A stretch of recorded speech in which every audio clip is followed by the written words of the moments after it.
and I'm just going to be make a rotoscoping this robot.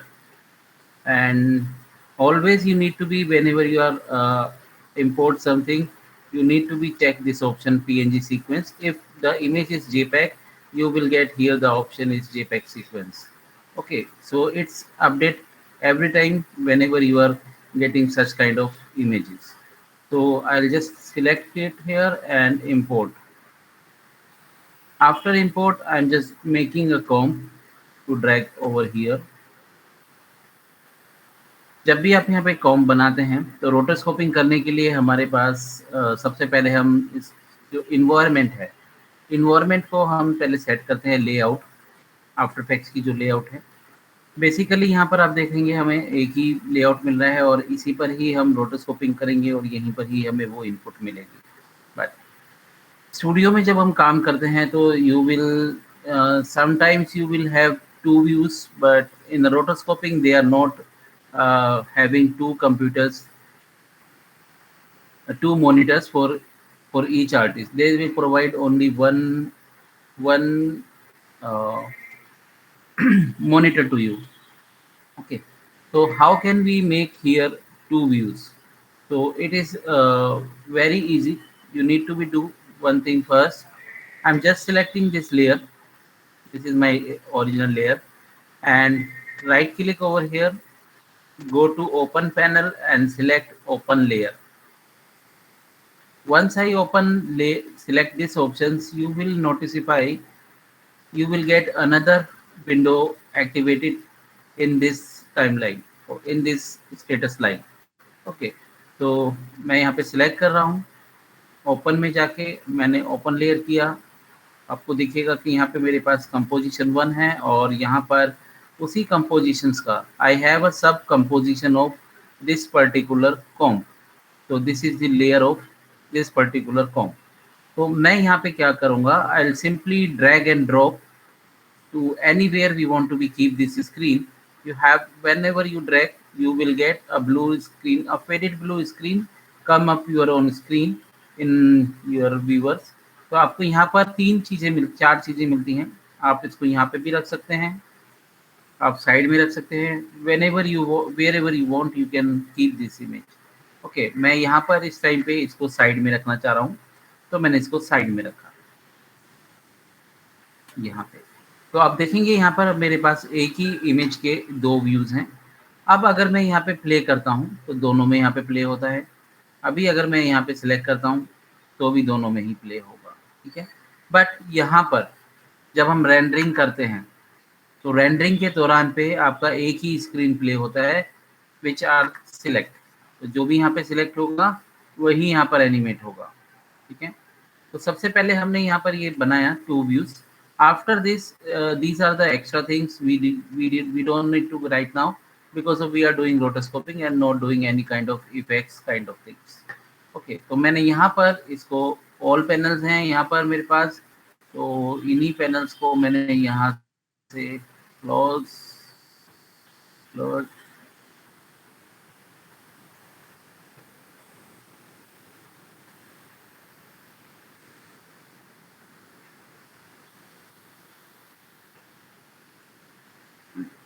तो आप देखेंगे कि मेरे पास यहाँ पर एक अच्छा स्पेस मिल गया है रोटोस्कोपिंग करने के लिए।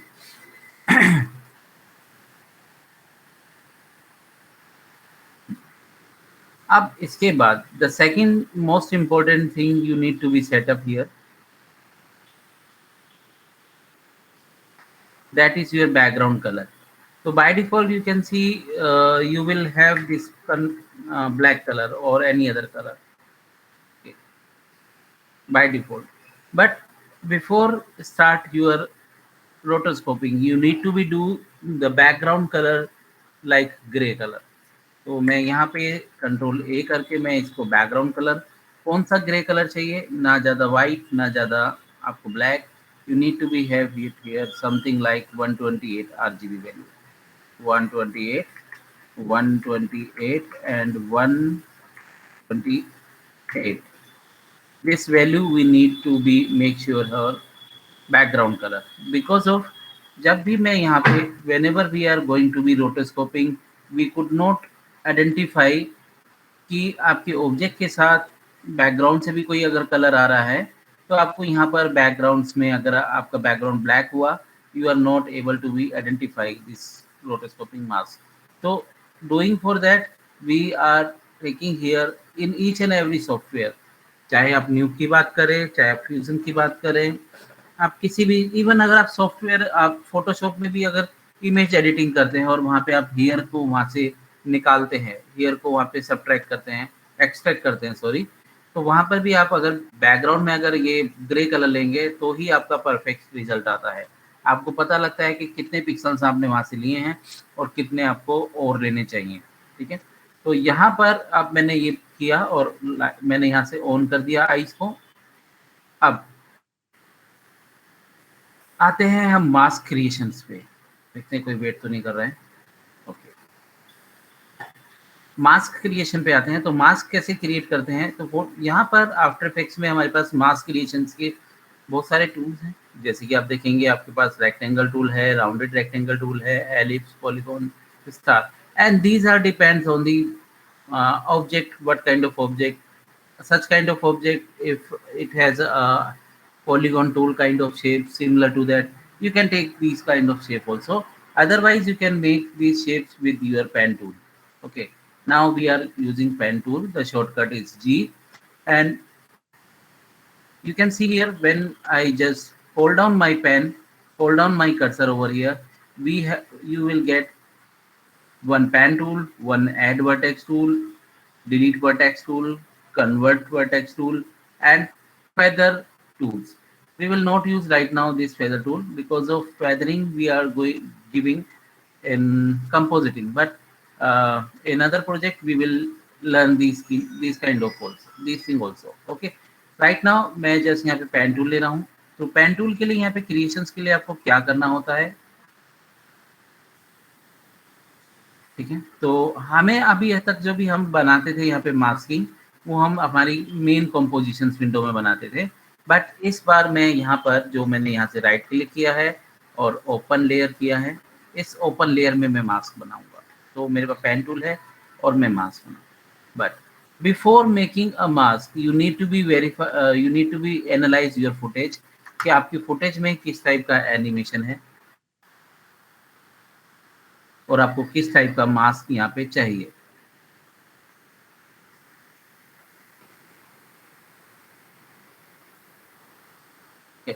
अगर आप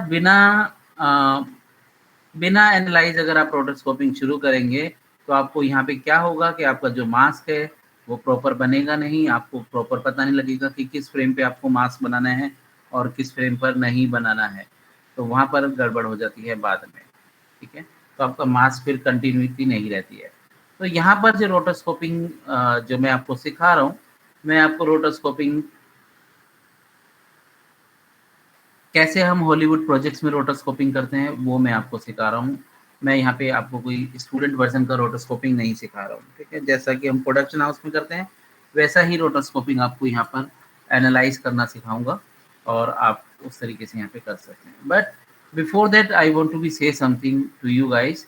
most of the people and most of the student, 90-100%, they consider rotoscoping as a labor work, ठीक है।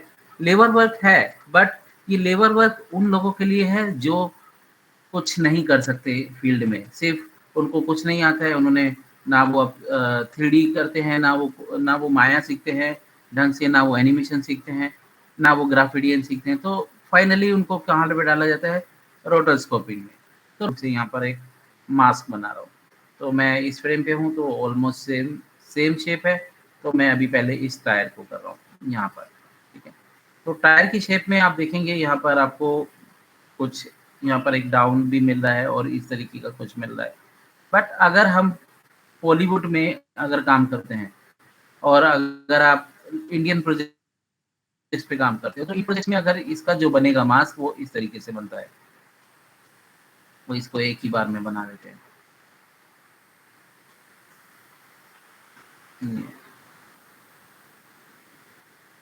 फिर उसको एडजस्ट करते हैं, ठीक है। जब आप ऐसे बनाएंगे तो आपके पास यहाँ पे एक रेंडर लेयर आएगी, इसको आप डिसेबल कर देंगे तो आपको यहाँ पे दिखेगा और यहाँ पर आपको दिखेगा कि कितना % आपने यहाँ पर ये किया हुआ है। तो आप देख रहे हैं यहाँ पर एक वाइट एज आ रही है। अभी अगर मेरे पास यहाँ पे ब्लैक कलर होता या कुछ और कलर होता तो मुझे नहीं पता था कि भाई मैं यहाँ से स्क्रीन से टेबल का जो पार्ट दिख रहा है वो मैं ले रहा हूँ। हाँ, तो इस तरीके से हम यहाँ पर ये रोटोस्कोपिंग को एडजस्ट करते हैं। ये यहाँ पे एडजस्ट कर दिया, यहाँ पे एडजस्ट कर दिया, और इसके बाद का मुझे कोई ज़रूरत नहीं है क्योंकि वो अंदर है और मैंने इसको यहाँ पे एडजस्ट करना है। ये बीच में मुझे पॉइंट चाहिए तो आप पेन टूल नहीं छोड़ेंगे, जैसे ही यहाँ पे लेके आएंगे आपको पेन टूल का ऑप्शन मिल जाएगा, आप इसको यहाँ पे डाल सकते हैं। ठीक है, यहाँ पे भी आप कर्व डाल सकते हैं।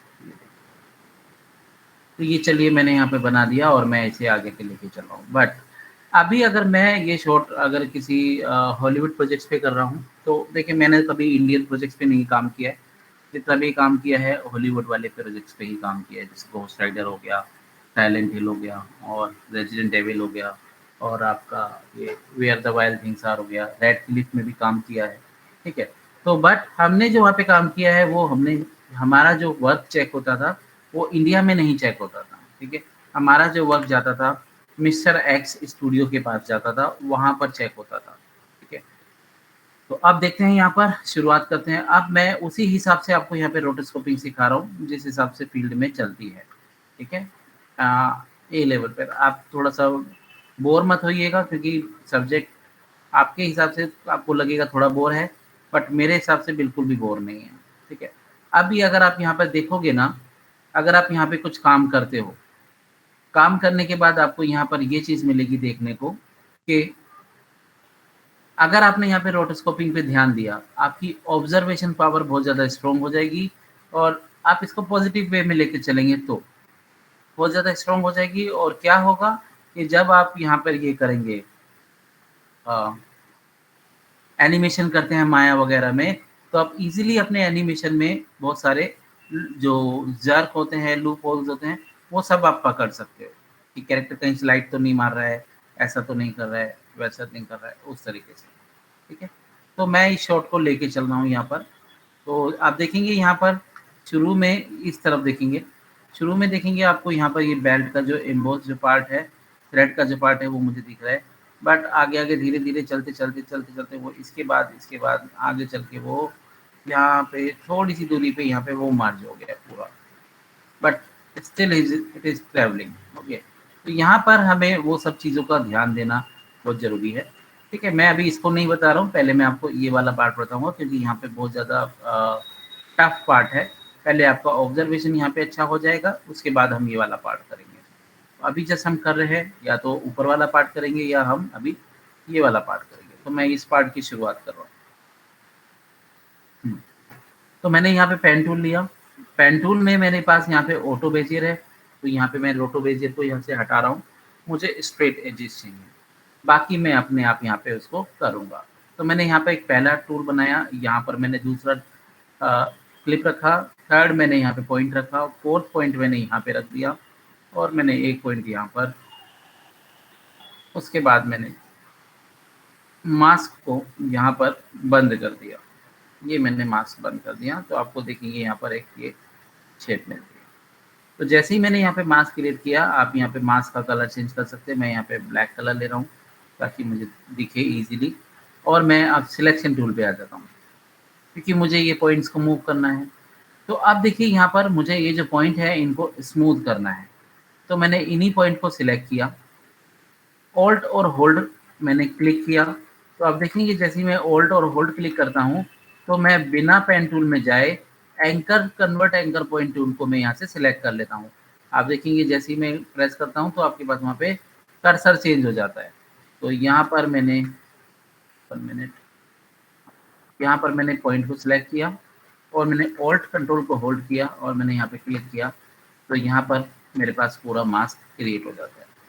अब यहाँ पे मैंने कंट्रोल जेड किया। अब अगर आपको किसी पर्टिकुलर पॉइंट पे आपको चाहिए कि भाई मुझे सिर्फ यहाँ पर ही स्मूथ चाहिए, तो आप उस पर्टिकुलर पॉइंट को सिलेक्ट करके आप यहाँ से भी उसे स्मूथ कर सकते हैं। बट यहाँ पे हमारी जो रिक्वायरमेंट है वो रिक्वायरमेंट इन 3 पॉइंट्स की है, इन 4 पॉइंट्स की है, तो मैंने इन 4 पॉइंट्स को यहाँ पे कर दिया। बट मुझे लगता है नीचे वाला पॉइंट नहीं चाहिए, तो मैंने इन तीनों को ही यहाँ पे किया। तो देखिए यहाँ पर मेरे पास 3 पॉइंट आ गए और यहाँ पर स्क्रीन में आपको यहाँ पे ये मास्क दिखेगा। अब मास्क मुझे कितना अंदर रखना है, कितना बाहर रखना है, वो अब मैं यहाँ पे डिसाइड करूँगा।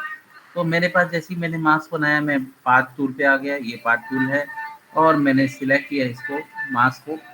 इंडिविजुअल पॉइंट को सिलेक्ट आप कर सकते हैं शुरू में इनिशियली, बट ट्राई कीजिए कि कभी भी यहाँ पर आप बंच ऑफ पेयर को ही यहाँ पे एनिमेट करें। मैंने अप एंड डाउन एरो से मैं इसको आगे पीछे ले रहा हूँ। तो मेरा जो मास्क है, वो मास्क मेरे पास ये जो ग्रेडियंट यहाँ से शुरुआत हो रहा है और ये जहाँ पर एंड हो रहा है, उसके बीच में मुझे रखना है। ठीक है, ऐसा इसलिए रखना है क्योंकि क्या होता है कि आपको एक बार और बता देते हैं कि जैसे कि मेरे पास यहाँ पे ब्लैक वाइट लेयर है और मैंने यहाँ पर इसको सिलेक्ट किया, मैंने एक एडजस्टमेंट लेयर, मैंने एक सॉलिड लेयर बनाया और इस सॉलिड लेयर पर मैंने यहाँ पर एक सर्कल बना दिया। ठीक है, सर्कल को मैं कहीं और रख लिया, यहाँ पे रख लिया और सर्कल को मैंने बड़ा कर दिया। ठीक है, ये सर्कल बड़ा हो गया। अब मुझे यहाँ पर फेदर का काम करना है। ठीक है, तो फेदर मुझे देना है। तो यहाँ पे जो फेदर लगती है आपके इसमें आफ्टर इफेक्ट्स में, तो फेदर जो पॉइंट होता है वो दोनों तरफ से फॉलो होता है, हाफ इधर से और हाफ इधर से। इसलिए जब भी हम यहाँ पर कभी भी रोटोस्कोपिंग करते हैं तो सबसे पहले आपको देखना होता है कि आपके जो सॉफ्टवेयर की प्रोफाइल क्या है, कि वो कैसे फेदर को जनरेट करते हैं। बट आफ्टर इफेक्ट्स में तो ऐसा नहीं है। बट अगर आप देखेंगे, आप जो अगर न्यूक वगैरह करते हैं और अगर आप सिलुएट वगैरह जब सीखेंगे तो आप पाएंगे कि आपका जो फेदर है, वो फेदर आपको, अगर मैंने यहाँ पे 0 किया है, आप चाहते हैं इस लाइन के बाद फेदर हो, जो 50-50 पे फेदर जो हाफ यहाँ पे लग रहा है, हाफ यहाँ पे लग रहा है, वैसा नहीं लगेगा, आपको आगे की तरफ चाहिए। और आप मैनुअली भी वहाँ पे डिफाइन कर सकते हैं। तो हम उस टाइम पे अलग भी सॉफ्टवेयर यूज करते हैं। तो अभी अगर हमारे पास नहीं है तो हमें इस तरीके से यहाँ पे चलना पड़ता है। तो मैंने इसको यहाँ पे लिया और आप देखेंगे यहाँ पर, तो यहाँ पर ये जो लेयर है, मैंने इस लेयर को थोड़ा सा डाउन कर लिया।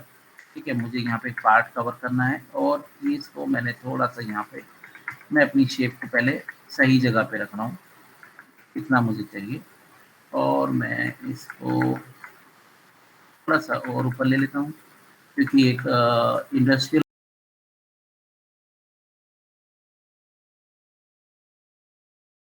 मास्क बना लेंगे। मास्क बनाने के बाद यहाँ पर पहली जो जॉब है आपके पास, यहाँ पर मास्क पाथ को ऑन करना है।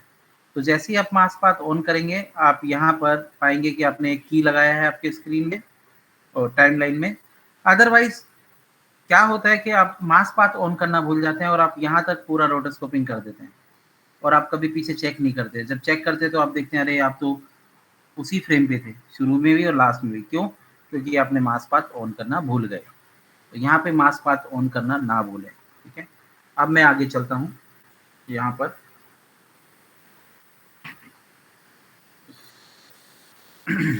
पेज अप पेज डाउन से हम आगे जाएंगे और पीछे जाएंगे। तो मैं यहाँ पर 1 2 3, तो आप देखेंगे मैं यहाँ पर जो रोटोस्कोपिंग करता हूँ, क्योंकि रोटोस्कोपिंग फील्ड में आने से पहले मैं क्लासिकल एनिमेटर था।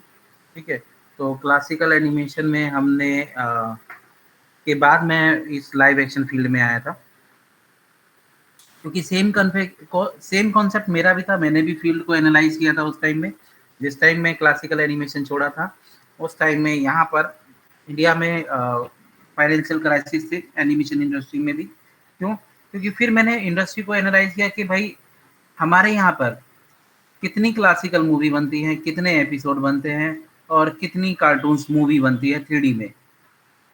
3-4 साल में 1-2 मूवी बन जाती हैं, राइट? सभी को है, मैं सही बोल रहा हूँ गलत बोल रहा हूँ? है ना? उसमें कितने आर्टिस्ट लगते होंगे? ज्यादा से 200 300 400 500, बट सीखने वालों की रेंज कितनी है? बहुत ज्यादा है, राइट? तो फिर क्या होता है, अब फिर वो बच्चे कहीं पे टिक नहीं पाते हैं। ठीक है, नहीं टिक पाते क्योंकि कभी भी ये सब चीजें नहीं सीखते हैं।